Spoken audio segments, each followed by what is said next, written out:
కలుగును గాక. హల్లెలూయా. అన్ని స్థితిలో ఉంచిన దేవాతి దేవునికి మొదటిదిగా కృతజ్ఞతాస్తుతులు చెల్లిస్తూ, కుడి చేరి వచ్చిన దేవుని బిడ్డలని మీ అందరికీ నా ప్రభును రక్షకుడునైన యేసు పరిశుద్ధమైన నామమున వందనాలు తెలియపరుస్తూ ఉన్నాను. ఈ రాత్రి దేవుని సన్నిధానములో కుడి చేరి దేవునిని ఆరాధించటానికి స్థలంలోనికి వచ్చి ఉన్నాం కనుక మన జీవితాల్లో, మన బ్రతుకులలో చేసినటువంటి మేలులను దేవుని సన్నిధిలో చెప్పడానికి ప్రభు కృప దయచేశాడు. అలాగే ప్రభుని ఆరాధించే భాగ్యాన్ని ఈ రాత్రి దేవుడు మనకు అనుగ్రహించాడు. ఎన్నో కార్యాలు ప్రార్థించాం, స్తుతించాం, ఇవన్నిటికీ దేవుడు మనకు ప్రతిఫలము దయచేయునుగాక. హల్లెలూయా. దేవుని వాక్య భాగం నుంచి గత రాత్రి మాట్లాడుకున్న యాకోబు దేవుని మందిరానికి వెళ్ళక మునుపు తన పిల్లలతో, తన యొద్దనున్న వారితో చెప్తున్నాడు. మొదటి మాట ధ్యానించాం, రెండో మాట రాత్రికాల చాలా సమయంలో ధ్యానించాం. మిమ్మును మీరు శుచిపరుచుకోండి. ఏం పరుచుకోవాలి? మరొక మాటను మనం వాక్య సంబంధమైనటువంటి వెలుగులో ఒక మాట మనం ధ్యానించుకుందాం.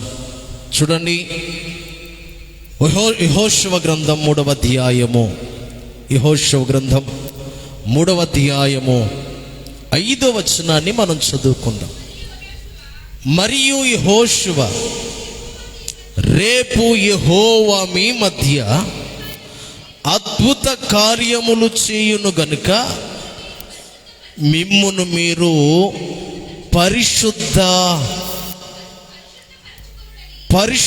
పరుచుకునుడని జనులకు ఆజ్ఞ ఇచ్చెను. తలలు ఉంచుదాం, చిన్న ప్రార్థన. పరిశుద్ధుడా, ప్రేమ కలిగిన తండ్రి, కృపానిధి, మీకు స్తోత్రాలు.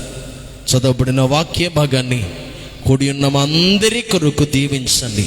శ్రేష్టమైన నీ వాక్యమును మా అందరికీ తెలియజేసి నడిపించి దయ చూపించమని యేసయ్య పరిశుద్ధమైన నామమున ప్రార్థించి వేడుతున్నాము తండ్రి, ఆమేన్.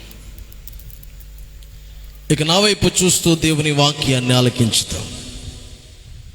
యెహోషువ అంటున్నాడు, గత కాలంలో చెప్పుకున్న మోషే తర్వాత నాయకుడు ఇశ్రాయేలీయులకు యెహోషువ. ఇప్పుడు దేవుడు చెప్పాడు, అయ్యా మోషే గారు ఈ సన్నిధికి చేర్చుకున్నావు కదా, ఇప్పుడు నువ్వు నాయకుడిగా నియమించావన్న సంగతి ప్రజలకు చెప్పాను. నేను నాయకుడిని అని చెప్పాను అనుకో, నన్ను నాయకుడిగా స్వీకరించిన నా మాట ఎవరు వినరు. ఎందుకంటే వాళ్ళ కళ్ళ ముందు పుట్టి పెరిగి మోషే గారి దగ్గర పరిచారకుడిగా అయితే ఉన్నాను, కానీ వాళ్ళ కళ్ళ ముందు పుట్టి పెరిగాను గనుక నన్ను ఎవరు గౌరవించరంటే రేపు మీ మధ్య నేను అద్భుతాలు చేస్తాను. అప్పుడు మోషేకే గౌరవం అయితే దక్కిందో, మోషేను ఎలాగైతే గౌరవించారో నిన్ను కూడా అలాగునే గౌరవిస్తారు అని చెప్పి సేవకునితో మాట్లాడుతూ ఉన్నాడు దేవుడు. దేవునికి స్తోత్రం చెప్పండి. హల్లెలూయా. అయితే ఆ గౌరవం నీకు దక్కాలి అంటే, నేను చేయు కార్యాలు నువ్వు చూడాలి అంటే, మీలో ఎవ్వడు కూడా అపరిశుద్ధంగా ఉండటానికి వీలు లేదు. Praise the Lord. ఏం చేయడానికంట? దేవుని కార్యాలు ప్రజల మధ్య జరగాలి అంటే ఎవరు కూడా అపరిశుద్ధంగా ఉంటే కార్యాలు జరగవు. భక్తుడు అంటాడు కదా, నా హృదయములో నేను పాపమును లక్ష్యము చేసిన ఎడల దేవుడు నా మనవి ఆలకింపకపోవును అన్నాడు. అపరిశుద్ధం అంటే అర్థం ఏంటంటే పాపమును ఇంకనూ ఇష్టపడటం, పాపమును ఇంకనూ దాచుకోవడం, అతిక్రమమును ఇంకనూ వారిలో ఉంచుకునే దానినే అపరిశుద్ధం. అర్థమవుతుందండి? రాత్రి నుంచి పట్టుకున్నారు కదా, పరిశుద్ధపరచబడని. ఏంటి పరిశుద్ధపరచడం అంటే? పాపము నుండి విడుదల చెందబడటం. తెస్సలోనికి రాసినటువంటి మొదటి పత్రిక 4వ అధ్యాయము 7వ వచనాన్ని చదువుదాం. తెస్సలోనికలకు రాసిన పత్రిక, మొదటి తెస్సలోనికలకు రాసిన పత్రిక 4వ అధ్యాయము 7వ వచనం. అమ్మమ్మ, తెస్సలోనికలకు రాసిన మొదటి పత్రిక 4వ అధ్యాయము 7వ వచనం చదవండి. మైకేదమ్మా, సరే.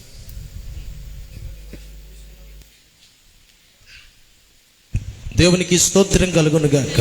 చదవండి. పరిశుద్ధులగుటకే దేవుడు మనలను పిలిచెను కానీ అపవిత్రులుగా ఉండుటకు పిలువలేదు. అపవిత్రులుగా ఉండటానికి దేవుడు మనలను పిలువలేదు. ప్రైజ్ ది లార్డ్, హల్లెలూయా. ఈరోజు దేవుని వాక్యం అంటది, మనం వచ్చింది ఎందుకు? దేవుని సన్నిధిలో కూడుకున్నది ఎందుకు దేవుని సన్నిధిలో కూడుకున్నాం? ఆయన మనల్ని పిలిచిన పిలుపు కొరకు. ఆయన మనల్ని ఎందుకు పిలిచాడు? ఎందుకు మనల్ని సంఘముగా కూర్చుకున్నాడంటే మనలను పరిశుద్ధులుగా మార్చటానికి. ఆమేన్ చెప్పరే, హల్లెలూయా. అపవిత్రులుగా ఉన్న మనలను ఆలోచనల చేత, చూపుల చేత, మాటల చేత, చేతి పనిని బట్టి, చేసే కార్యక్రమాలన్నిటిని బట్టి చెడిపోయి పడిపోయిన ఉన్న మనలను, అపవిత్రత చేత నింపబడిన మనలను ఆయన పిలిచినందుకో తెలుసా? పవిత్రపరచటానికి. ఎందుకు పిలిచాడు? పవిత్రపరచటానికి. ఇప్పుడు యెహోషువతో మాట్లాడుతున్నాడు. ఇదిగో, మీరు గనక పరిశుద్ధపరచుకోగలిగితే, మీరు గనక పాపాన్ని విడిచిపెట్టగలిగితే, మీరు గనక అపవిత్రతను విడిచిపెట్టగలిగితే, మీరు గనక నాకు నచ్చని స్థితిని గనక విడిచిపెట్టగలిగితే, మీ మధ్య అద్భుత కార్యాలు నేను మీ ఎడల చేస్తాను. హల్లెలూయా, హల్లెలూయా. ఏం చేస్తాడంట? అర్థమవుతుందండి? అంటే ఎందుకు దేవుని సన్నిధిలోకి వచ్చిన వాళ్ళు పరిశుద్ధపరచబడాలో తెలుసా? మన మధ్య అద్భుతాలు చేయగలిగిన దేవుడు పరిశుద్ధతను ఇష్టపడుతున్నవాడు, పరిశుద్ధతను కోరుకుంటున్నవాడు. ఎందుకు పరిశుద్ధతను కోరుకుంటున్నాడంటే ఆయన అంటాడు, యెహోవా పరిశుద్ధుడు. మన దేవుడు ఎవరో చెప్పాలి ఎవరో? ఇప్పుడు పరిశుద్ధుడైన దేవుడు మనల్ని ఎలా కోరుకుంటున్నాడు అంటే పరిశుద్ధులుగా ఉండాలని. ఎలా కోరుకుంటున్నాడండి? పరిశుద్ధులుగా ఉండడానికి మనలను పిలిచాడు, సంఘముగా కూర్చుకున్నాడు. ఇప్పుడు ఈ సంఘమును ఆయన పరిశుద్ధపరచడానికి ఆయన రక్తాన్ని కార్చాడు, ప్రాణాన్ని బలిగా ఇచ్చాడు. ఇంకా ఏదైనా అపవిత్రత ఉందేమోనని తన సేవకులను ప్రత్యేకించుకుంటున్నాడు. ఈ రాత్రి వాక్యముగా ఉండి దేవుడు మనందరితో మాట్లాడుతూ ఉన్నాడు. చప్పలు కొడుతూ దేవుని నామాన్ని మహిమపరచాలి. హల్లెలూయా, హల్లెలూయా. ఈ రాత్రి దేవుని బిడ్డలారా, మనలో ఏ విధమైన అపవిత్రత ఉన్నా, ఏ విధమైనటువంటి స్థితి ఉన్నా, ఏ విధమైనటువంటి దేవునికి నచ్చని స్థితి మనలో ఉన్నా, మన దేవుని కార్యములు మనం చూడలేం. ఏం చూడలేం? ఇప్పుడు బాగా గమనించండి. ఏటా కార్యం అంటే యెహోషువ పక్షమై, మోషే పక్షమై ఎప్పుడు ప్రజలు గౌరవపదంగా తిరిగారో తెలుసా? అప్పటి వరకు రాళ్ళు తీసినోళ్ళు, మోషేను చంపడానికి తిరుగుబాటు చేసిన వాళ్ళు, మోషే నీ చేతిలో ఉన్నది ఏంటయ్యా? కర్ర. ఆ కర్రను సముద్రం వైపు చాపమంటే సముద్రము పాయలైనప్పుడు రాళ్ళు తీసిన వారే, తిరుగుబాటు చేసిన వాళ్ళే మోషేను గౌరవించారట. ఏం చేశారంట? హల్లెలూయా. మోషేను గౌరవించడానికి అద్భుతము చూడబట్టేగా, కార్యాలు జరగబట్టేగా ఈరోజు దేవుని బిడ్డలారా, ఇప్పుడు యెహోషువను గౌరవించాలంటే యెహోషువ ఎడల కూడా దేవుడు నిలబడి అద్భుతము చెయ్యాలి. ఏటా అద్భుతం అంటే వారు యొర్దాను నది దాటి వెళ్ళాలి. ఏం దాటి వెళ్ళాలి? అర్థమవుతుందండి? ఏం దాటి వెళ్ళాలి? ఇప్పుడు యొర్దాను నది వారికి అడ్డంగా వచ్చింది, యొర్దాను నది వారికి అడ్డంగా నిలిచింది. ఇప్పుడు యొర్దాను నది దాటాలి అంటే ఏ ఒక్క మనిషి కూడా నదిలో అడుగు పెట్టడానికి వీలు లేనంత భయంకరమైనది.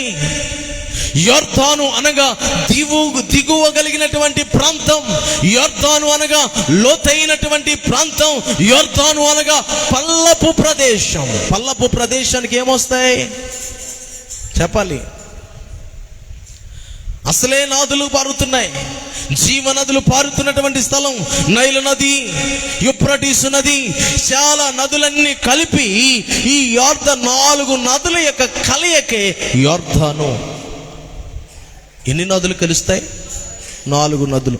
ఒక నది కలిస్తేనే చెప్పండి ఒక నదే భయంకరమైనది, అది దాటడమే వల్ల కాదనుకుంటే ఈ నదిలోనికి 4 నదులు వచ్చి ఈ దిగువన కలుస్తాయి.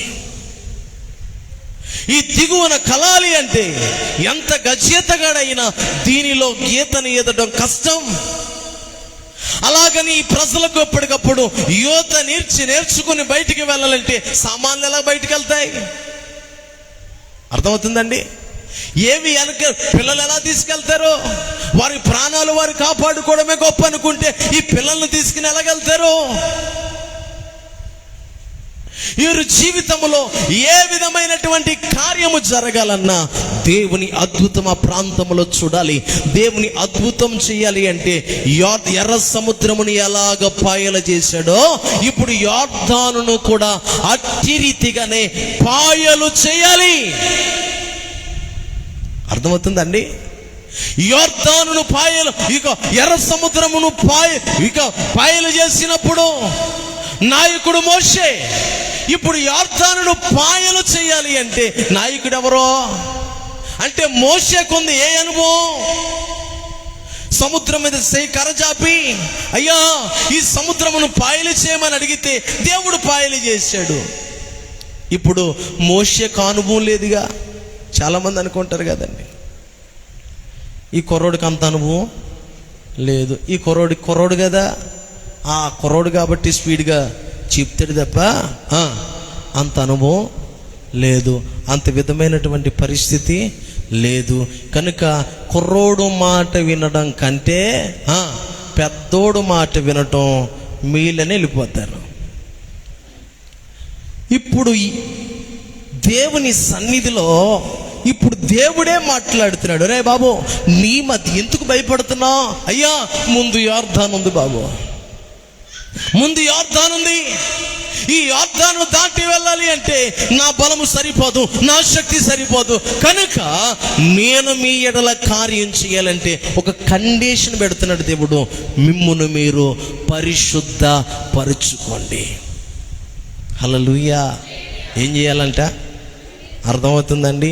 ఏ కార్యము మన జీవితంలో ఆగిపోయిందో ఆ కార్యము మరలా ప్రారంభించబడాలి అంటే మనము దేవుని సన్నిధిలో ఈ రాత్రి ప్రభు నీతో మాట్లాడుతున్నాడు, నిన్ను నీవు పరిశుద్ధపరుచుకో. ఎక్కడైతే పడిపోయావో, ఎక్కడైతే దిగజారిపోయావో, ఎందుకొనకైతే కార్యం ఆగిందో, నాకన్నా నీకే దేవునికి నీకు బాగా తెలుసు కదా. అర్థమవుతుందండి? కార్యం ఎందుకు ఆగిందో పైకి ఎలా మాట్లాడినా కార్యము ఆగిన వ్యక్తికి తెలుసు, ఆపిన వానికి కూడా తెలుసు. కనుక ఈ రాత్రి ప్రభు నీతో మాట్లాడుతున్నాడు, కార్యము దేవుడు నీ ఎడల అద్భుతము చేయాలి అంటే, నీ ఎడల ఆశ్చర్యము చేయాలి అంటే, నీ ఎడల ఉన్నతమైన కార్యము జరగాలి అంటే నిన్ను నీవు పరిశుద్ధ పరుచుకోవాలి. దేవునికి స్తోత్రం చెప్పు. హల్లెలూయా, హల్లెలూయా. నిన్ను నీవు పరిశుద్ధ పరుచుకుంటేనే తప్ప ఏ కార్యము నీ ఎడల జరగదు.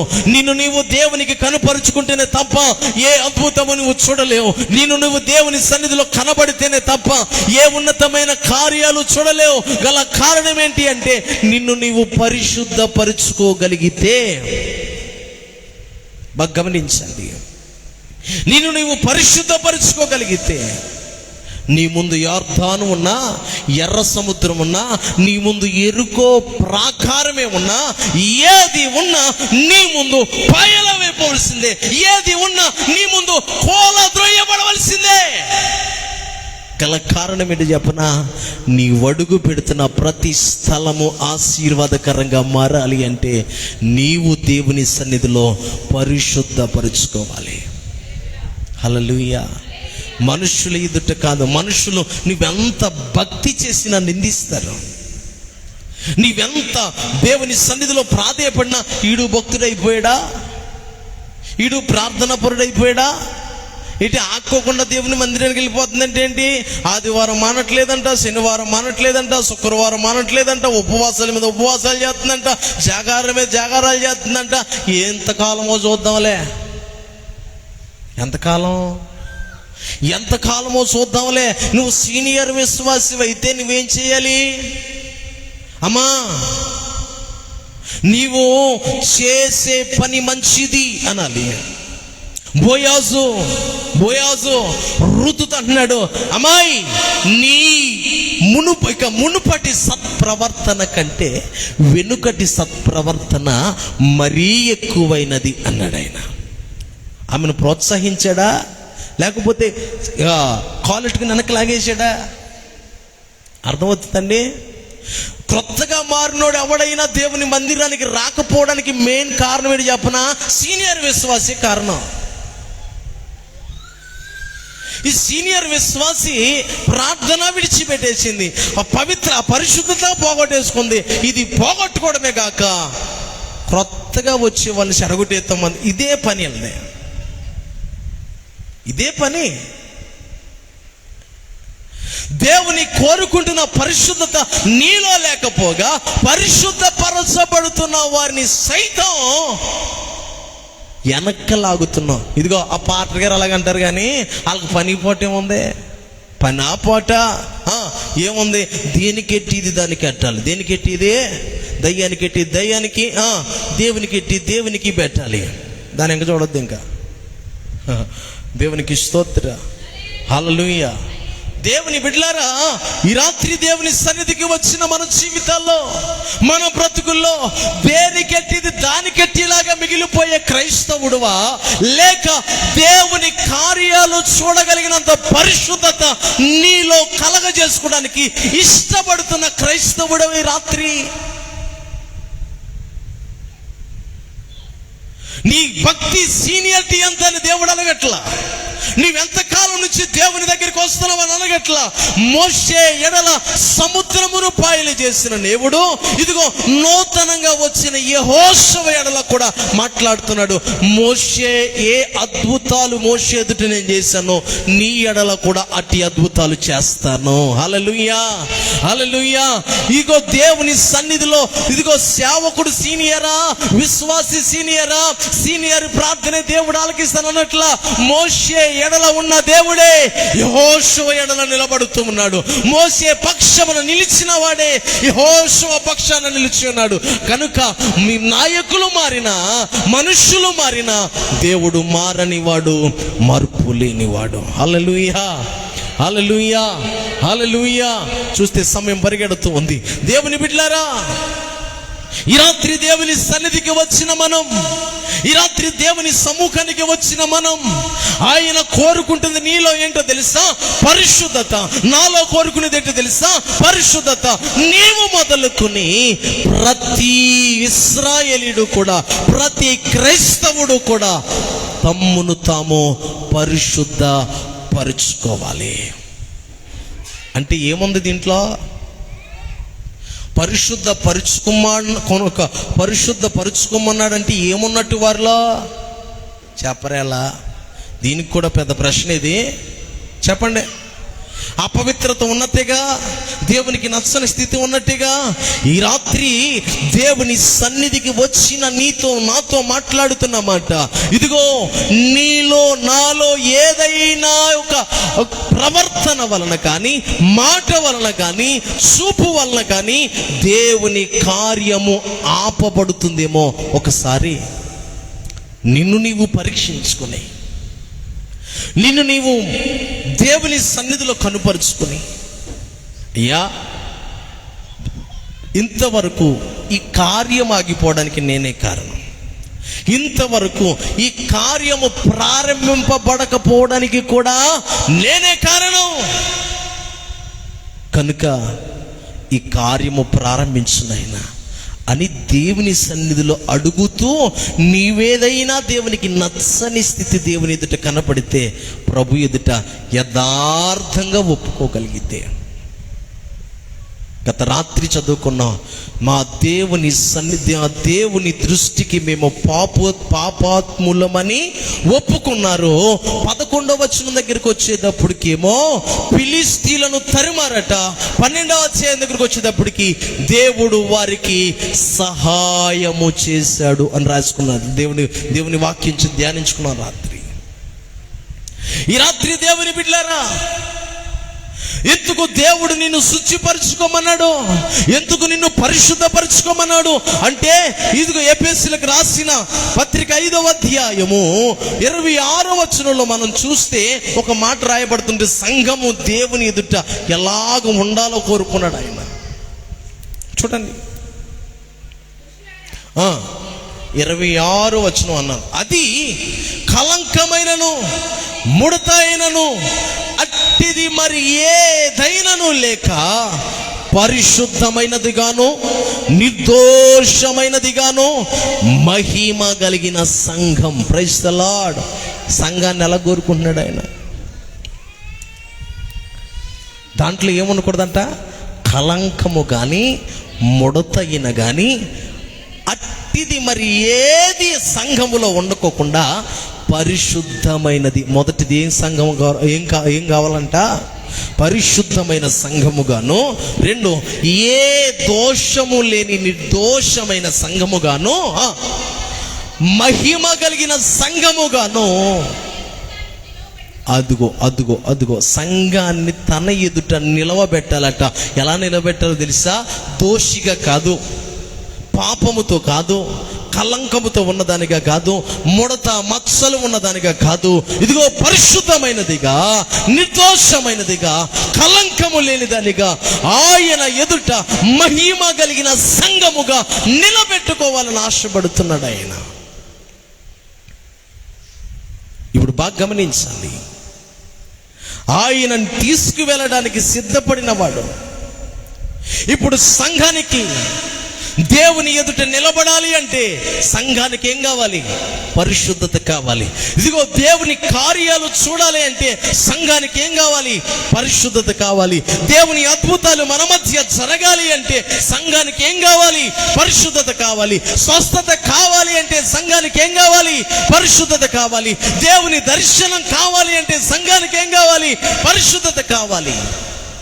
అలాగ నిలబడిన సంఘము ఎడల ఆయన అద్భుతము చేస్తున్న దేవుడు. హల్లెలూయా, హల్లెలూయా. ఈ రాత్రి దేవుని బిడ్డలారా, ఈ రాత్రి మన జీవితాల్లో, మన బ్రతుకులలో ఏ విధమైనటువంటి కలంకము దాగి ఉన్నా ఈ రాత్రి ప్రభు ఎదుట విడిచిపెట్టేయాలి. ఏం చేయాలా? విడిచిపెట్టేయాలి. గత రాత్రి చదువుకున్న ఇర్మీయా గ్రంథం 4వ అధ్యాయము 14వ వచనంలో మాట్లాడుతున్నాడు ఆయన, ఇదిగో యెరూషలేమా, నీవు రక్షింపబడినట్లు నీ హృదయములో ఉన్న చెడుతనము కడిగి వేసుకొనుము. Praise the Lord. ఏం చేసుకోవాలంట అంటే, ఇప్పుడు మన హృదయంలో ఏం దాగుందా చెప్పండి? దేవుని కార్యము మన ఎడల అడ్డుపడటానికి గల కారణం ఏంటి చెప్పనా? మన హృదయం, మన ప్రవర్తనే కారణం. ఈ రాత్రి ఎందుకు ఆయన హృదయాన్ని చూస్తున్నాడంటే ఒక మాట రాయబడుతుంటుంది. యెషయా గ్రంథం 57వ అధ్యాయము 18వ వచనం చదువుదాం. యెషయా గ్రంథం 57వ అధ్యాయము 18వ వచనం. ఇక ముగిస్తాను. నేను వారి ప్రవర్తన చూచి తిని. బాగా గమనించండి. దేవుని సన్నిధికి వచ్చిన వారి ప్రవర్తన ఎవరు చూస్తున్నారంట?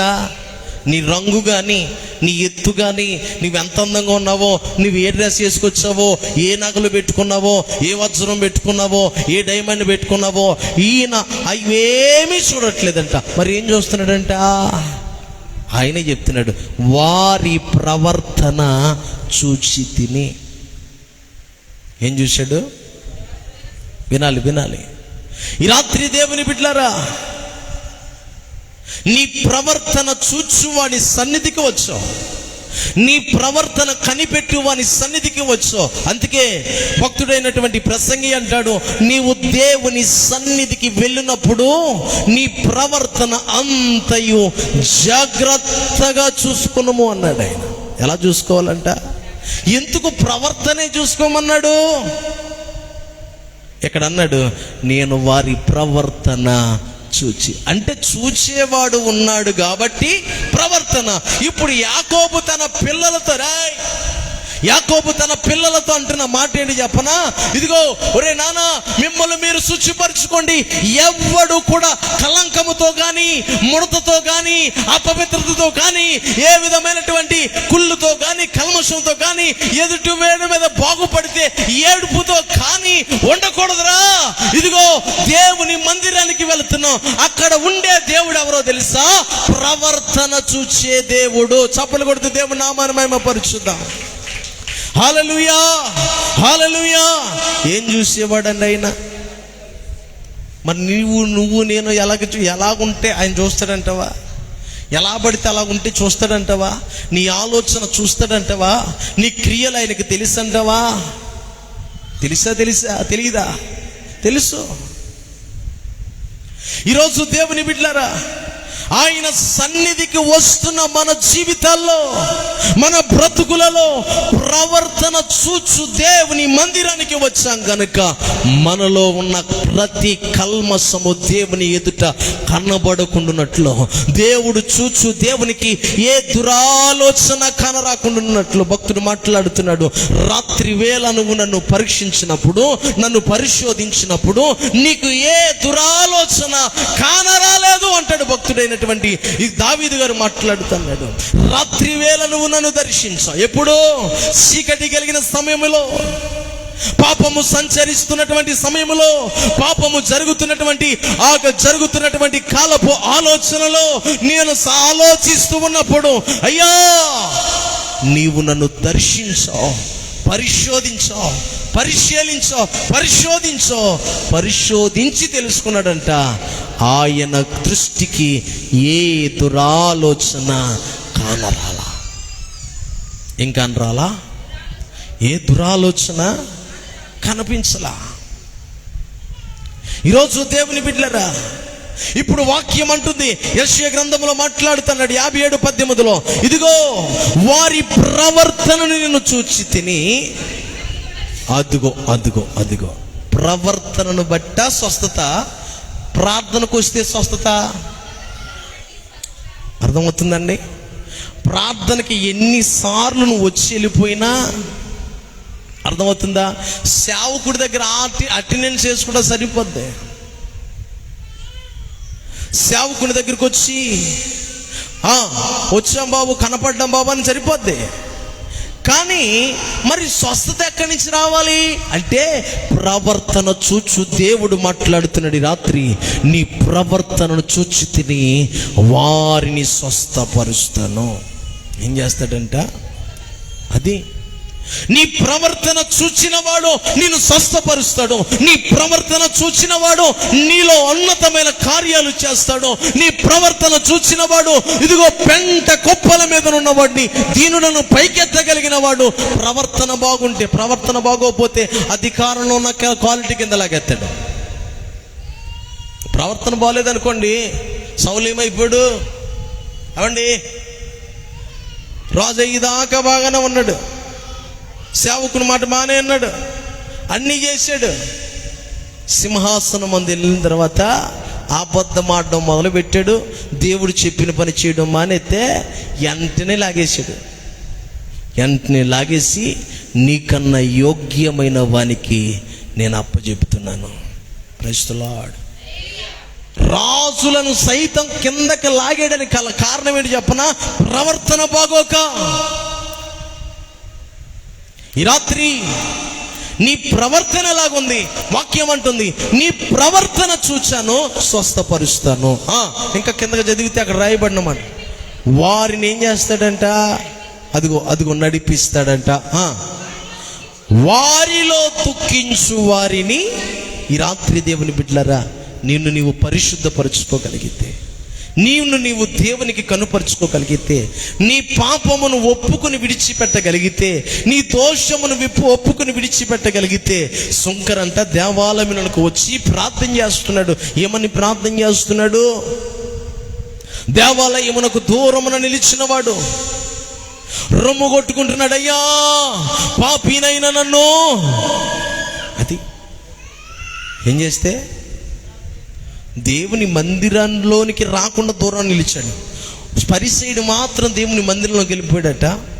వెళ్ళి ప్రార్థన చేస్తున్నాడట, వారానికి వచ్చి 2 మార్లు ఉపవాసం చేస్తున్నాను, నా సంపాదన అంతట్లో 10వ భాగం ఇచ్చేస్తున్నాను, పుదీనాలోనో జీలకర్రలోనో సోపులోనో ప్రతి దానిలో కూడా నీకు భాగం ఇస్తున్నాను అని చెప్పి, ఈ సుంకరి వలె ఉండనందుకు నీకు వందనాలు అని చెప్తే, సుంకరి ప్రార్థన పెద్దగా కనపడుతుందా?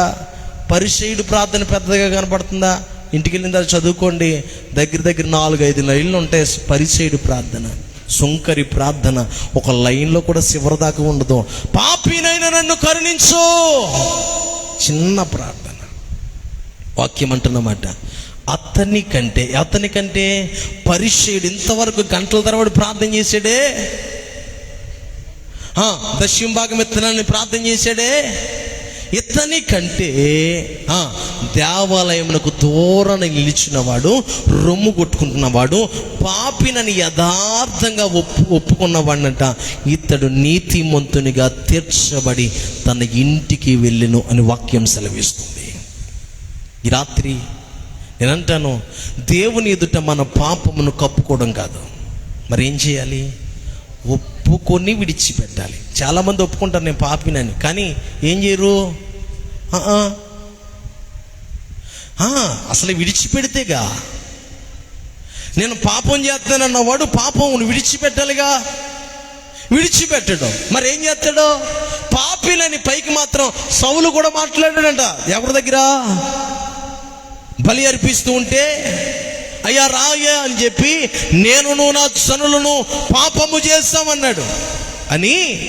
అది నన్ను గణపరచుటకు నీ వచ్చి బలి అర్పించాలన్నాడు. ఎవరిని గణపరచాలట? పాపం చేసినా కానీ రాజును మాత్రం సేవకుడు ఏం చేయాలా? మనోళ్ళు మాత్రం ముహూర్తాలు చూసినా కానీ పెళ్ళిళ్ళు మాత్రం సేవకుడే చేయాలా? మళ్ళీ ఏం చెక్క దిక్కు చూచులు చూసినా కానీ, ముహూర్తక ఏది పెట్టుకున్నా కానీ వచ్చి సేవకుడే చేయాలా? మరి నిన్ను గణపరుస్తాడా? నేనంటాను, సేవకుడు రావచ్చు, సంఘం రావచ్చు, కానీ దేవునికి అక్కడ ఘనత రాదు. మరి ఎప్పుడు వస్తుందండి? నువ్వు నిలబడిందేది? నువ్వు దేవుని వైపు తిరిగిందేది? దేవుని పక్షమై నిలిచిందేది? దేవుడు నిన్ను ఆశీర్వదిస్తాడుగా, నిన్ను దీవిస్తాడుగా, నీవు వేచి చూచిందేది? శ్రమ కలిగితే జారిపోతావు, కష్టం వస్తే జారిపోతావు, ఏదైనా పరిస్థితి వస్తే జారిపోతావు, ఏదైనా కొంచెం బాధ కలిగితే దేవుని విడిచిపెడతావు. దేవుడు మాకేం చేశాడు, దేవుని సన్నిధి ఏం చేసింది అని రకరకాల మాటలు మాట్లాడుతావు. ఈ రాత్రి దేవుడు నీతో మాట్లాడుతున్నాడు, మీ మధ్య అద్భుతాలు చేస్తాను. ఏ మధ్య? మీ మధ్య అద్భుతాలు జరగాలి అంటే మీరేం చేయాలో తెలుసా? రేపటి వరకు సమయం ఇచ్చాడు ఆయన. ఆ రేపటిలోగా మిమ్మల్ని మీరు శుద్ధిపరచుకోండి. సమయం ఇవ్వలేడు కాదు, ఆయన ఇచ్చాడు. ఏమిచ్చాడు? రేపు మీ మధ్య, అక్కడ రాయబడిన మాటలో, రేపు మీ మధ్య అద్భుతాలు చేస్తాను. ఇప్పుడు రేపు అంటే ఈవేళ సమయం ఉందనే కదా. మరి ఈవేళ ఏం చేయాలా? అది సమీక యాకోబు అన్నాడు, దేవుని మందిరానికి లేచి వెళ్ళక మునిపే శుచిపరచుకోండి. ఇప్పుడు దేవుడు యెహోషువతో చెప్తున్నాడు, రే బాబు, నీ ఎడల నేను అద్భుతాలు చేస్తాను. రేపు జరుగుతుంది, ఆ అద్భుతం ప్రజలు చూస్తారు. అయితే ఈరోజు నువ్వేం చేయవలసిందో తెలుసా? మిమ్మల్ని మీరు పరిశుద్ధపరుచుకోండి. దేవునికి స్తోత్రం చెప్పండి. ఏం చేయాలా? మిమ్మల్ని మీరు పరిశుద్ధపరుచుకోండి.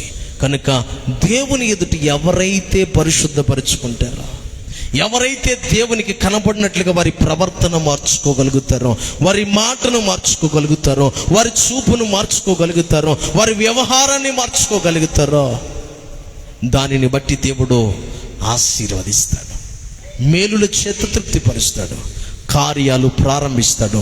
అట్టి కృప దేవుడు మనందరికీ దయచేయునుగాక. తల్ల వంచుదాం చిన్న ప్రార్థన. హల్లెలూయా. ఒక్క మాట ప్రభు ఎదుట అడుగుదాం.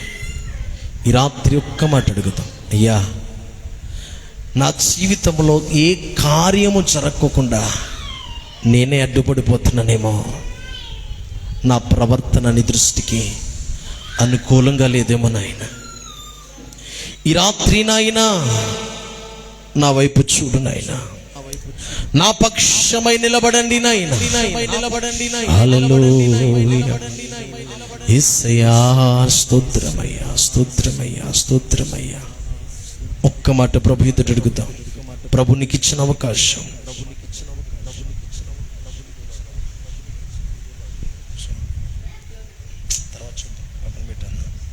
హల్లెలూయా. ఒక్క మాట ప్రభు ఎదుట అడుగుదాం. అయ్యా, నా ప్రవర్తన నీకు దూరంగా ఉంచుకొంచుంది. నా నిర్లక్ష్యం వల్లే ప్రభు నా జీవితంలో కార్యాలు ఆగిపోయాయి. నా జీవితంలో అద్భుతాలు చూడకపోవడానికి గల కారణం నా ప్రవర్తనేనాయనా. ఈ రాత్రి ప్రభువా, నా ప్రవర్తన మార్చుకోవడానికి ఇష్టపడుతున్నాను, నా స్థితిని మార్చుకోవడానికి ఇష్టపడుతున్నాను. ఈ రాత్రి నన్ను ఒక్కసారి క్షమించు నాయనా, నన్ను కడుగు నాయనా, నన్ను శుద్ధీకరించు నాయనా. హల్లెలూయా. ఈ రాత్రి ఒక్క మాట ప్రభుని అడుగుదా. అయ్యా అయ్యా అయ్యా, నా ప్రవర్తన బాగోకే కార్యాలాగిపోయాయి. నా కన్నీరు, దుఃఖము, అస్వస్థత రావడానికి గల కారణం నేనే కదా. ఒక్కసారి నన్ను క్షమించు నాయనా. దేవుని ఎదుట అడుగుతాం. ఒక్కసారి ప్రభు ఎదుట అడుగుతాం. ఒకవేళ మనం నా మాట వలన నీ కార్యం ఆగిపోతుందేమో, నా చూపు వల్ల నీ కార్యం ఆగిపోయిందేమో, నా ప్రవర్తన వల్ల నా కార్యం ఆగిపోయిందేమో నాయనా. ఈ రాత్రి నన్ను ఒక్కసారి చూడు ప్రభువా. నీ వైపు చూచే కన్నులు నాకు కావాలయ్యా. నీ కొరకు చూచి ఎదురు చూచే మనస్సు నాకు కావాలయ్యా. అస్థిరమైన మనసు తీసివేయండి ప్రభువా. స్థిరమైన మనసు నూతనంగా కలగచేయ్యా. ఈ రాత్రి నన్ను దర్శించు బాబో. ఈ రాత్రి నీ వైపు చూడగలిగిన కన్నులు నాకు దయచేయండి అయ్యా.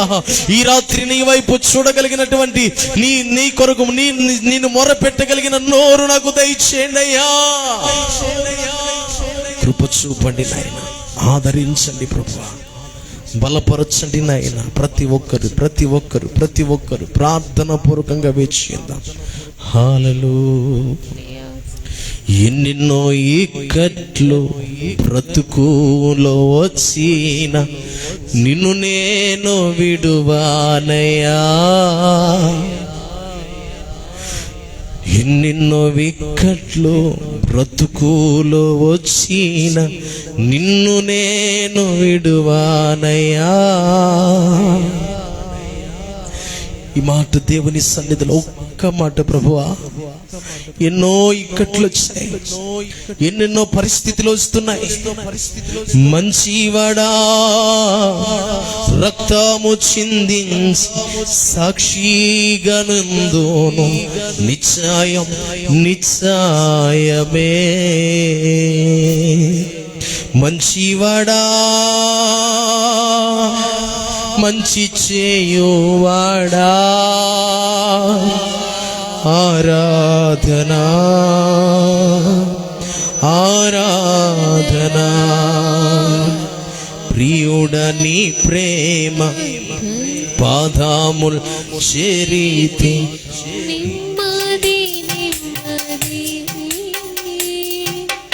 ఆ శక్తితో నిన్ను పాడే స్తుతించేదన్ ఆనందమానందమే.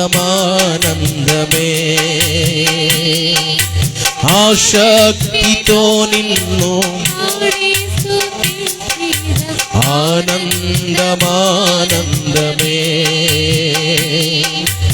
ఆశ్చర్యమే అద్భుతమే ఆరాధనా ఆరాధనా మంచివాడా మహోన్నతుడా ఆరాధనా ఆరాధనా నీ శక్తి కార్యముల్ తలచి తలంచి ఉల్లాము పొంగేనయ్యా నీ శక్తి కార్యముల్ తలచి తలచి హృదయము పొంగేనయ్యా మంచివాడా మంచి చేయువాడా స్తోత్రము స్తోత్రం. ఈ రాత్రి నీ పక్షమై మంచి చేయడానికి మంచివాడా మంచి చేయువాడా స్తోత్రము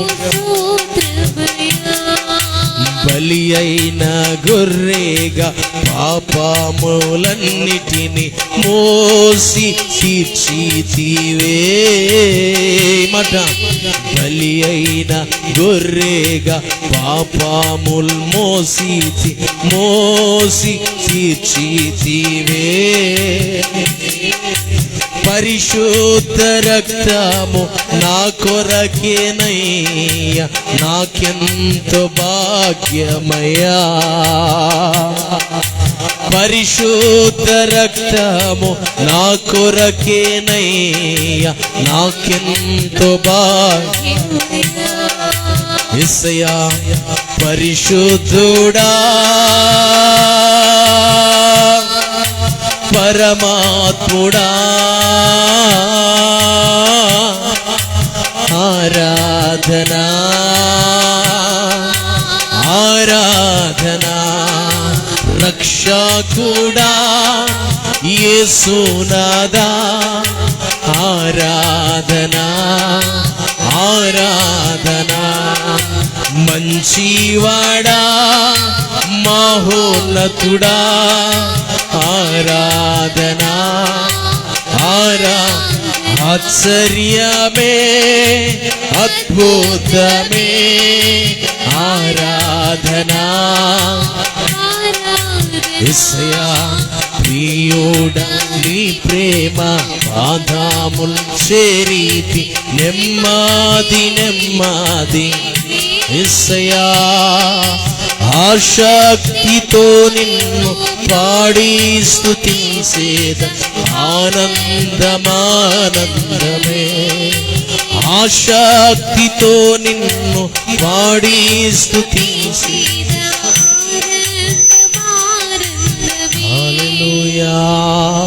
ప్రార్థన. పరిశుద్ధుడా ఈ రాత్రి నాయనా నీ సన్నిధికి చేరా నీ సముఖానికి వచ్చాం నీవు మా ఎడల ఏదైతే కావాలనుకున్నావో ఏదైతే నిశ్చయించుకున్నావో ఈ రాత్రి మా ఎడల తెలుసుకున్నావు ప్రభువా ఒక నూతనమైన మాటను మాకు ప్రచురించారు నైనా మాకు బోధించి మాట్లాడినందుకే స్తోత్రాలు ఈ రాత్రి ప్రభువా కూడి చేరి వచ్చిన నీ బిడ్డలందరినీ దీవించండి ఒట్టిగా వచ్చారయ్యా నిండుగా పంపించండి శ్రేష్టమైన మార్పుతో పంపించండి కార్యము పొందుకోగలిగిన యోగ్యతతో పంపించండి నాయనా వారు ప్రార్థించినప్పుడు స్తుతించినప్పుడు మాట్లాడినప్పుడు అయ్యా వారి జీవితంలో కార్యాలు జరుగునుగాక అద్భుతాలు చూచుదురుగాక మేలుతో తృప్తిపరచబడుదురుగాక ఆశ్చర్యమైన కార్యాలను అనుభవించుదురుగాక